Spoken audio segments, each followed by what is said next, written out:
Hello guys, today I am exploring a new video. মুরগির মাংস ভুনা। মুরগিটাকে প্রথমে ম্যারিনেট করার জন্য একটি বাটিতে নিয়ে টক দই, আদা রসুন বাটা, হলুদ গুঁড়া, মরিচের গুঁড়া দিয়ে নেব আর সামান্য একটু তেল দিয়ে ভালো মতন মিশিয়ে নেব। প্রায় ম্যারিনেট করে প্রায় আধা ঘন্টার মতন রেখে দেব মাংস। তেল দিয়ে একটি প্যান বসিয়ে নিয়েছি। তেলটা গরম হলে এতে পেঁয়াজ কুচিগুলো দিয়ে নিব। পেঁয়াজগুলোকে একদম ভাজা ভাজা করে নিব, একদম ব্রাউন কালার হয়ে যাবে। এর মাঝখানে আমি তেজপাতা, দারচিনি, মরিচ এগুলো দিয়ে নিচ্ছি। দেওয়ার পর এটি ভাজা হয়ে গিয়েছে। এখন আমি ম্যারিনেট করা মুরগির মাংসগুলো দিয়ে নিব।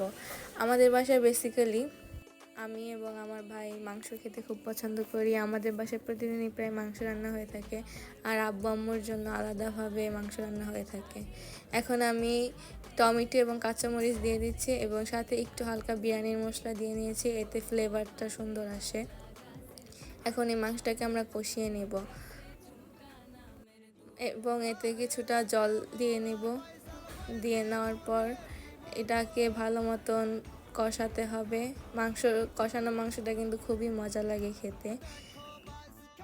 মাংসটাকে নামানোর আগে সামান্য চিনি দিয়ে নিব, এতে মাংসটার টেস্টটা খুব মজা হয়। এরপর আমি মাংসটাকে নামিয়ে নিচ্ছি। দেখুন খুব সুন্দর লাগছে আমার মাংস।